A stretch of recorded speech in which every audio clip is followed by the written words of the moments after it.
بسم الله الرحمن الرحيم والصلاة والسلام على أشرف المرسلين. Voici la traduction du prêche de Cheikh Marceau sous le titre « Le croyant jeûneur au défi des Satans ».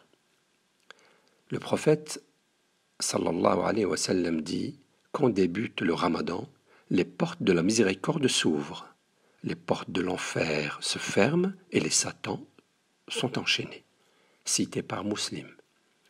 Il dit par ailleurs, quand débute le ramadan, les portes du paradis s'ouvrent, les portes de l'enfer se ferment, les satans sont menottés et retenus. Cité par Muslim.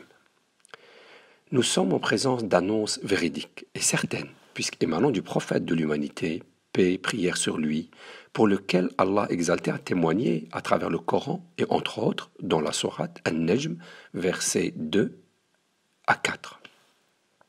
Lorsqu'il dit, après Bismillahirrahmanirrahim, votre compagnon ne s'est pas égaré et n'a pas été induit en erreur, et il ne prononce rien sous l'effet de la passion. Ce n'est rien d'autre qu'une révélation inspirée. Sadaqallahu al-Adim. Dans la langue arabe, sulsila veut dire enchaîné. Sofida veut dire retenu. En termes modernes, cela veut dire menotté.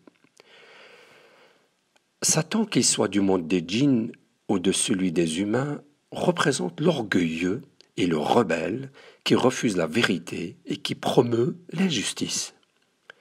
Par extension, il s'agit d'Iblis, symbole du mal, et du Tarot, At-Tarout, le tyran, qui a atteint le paroxysme de l'injustice et de l'agressivité. Le prophète, prière et paix sur lui, nous a appris que Satan peut être des djinns et des humains. Il a dit à Abu Dharr, radiyallahu anhu, demande refuge auprès d'Allah des Satans, des humains et des djinns. Et Abu Dharr demanda, y a-t-il des Satans du monde des humains? Le prophète, sallallahu alayhi wa sallam, répondit, oui, cité par Ashab as-Sunan. En fait, Satan est l'ennemi invisible et en même temps présent et persévérant dans sa mission. Il est tellement dangereux pour l'homme et sa vie qu'il est cité 108 fois dans le Coran, et ce, par ou sous forme de différents vocables. Satan, Iblis, Tarot, etc. Ce chiffre effrayant prouve la gravité de cette situation pour l'homme et son devenir.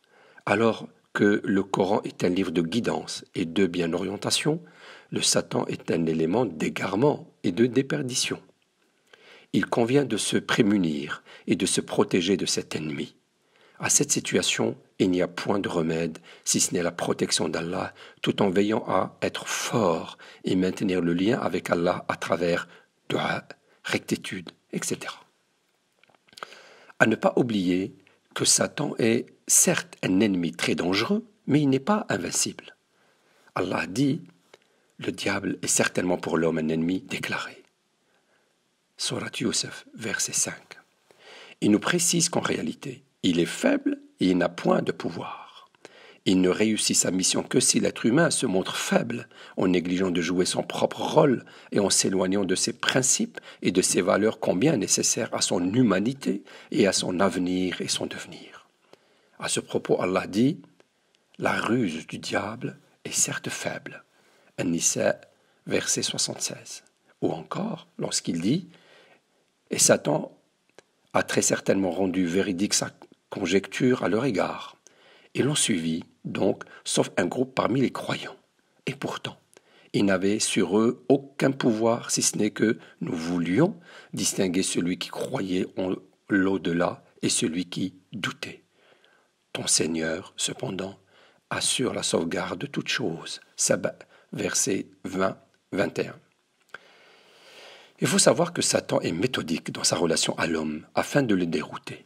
Ainsi, il enjolive le travail en usant de l'oubli, en lui faisant des promesses, en lui dictant des sentiments de peur vis-à-vis de la pauvreté, de la mort, et à travers incitation et excitation. Il secoue l'âme au point de lui faire atteindre la colère, jusqu'à lui faire commettre des actes répréhensibles. Cependant, jeûner Écouter le Coran, réfléchir au sens et à la portée des versets, appliquer les principes et les valeurs humaines préconisées par le Coran, avoir un comportement civilisé, avoir la paix de l'âme et de l'esprit sont une forte immunité contre l'action de Satan. Par conséquent, Satan devient enchaîné et même s'il vit avec le croyant jeûneur, il ne pourra pas l'influencer.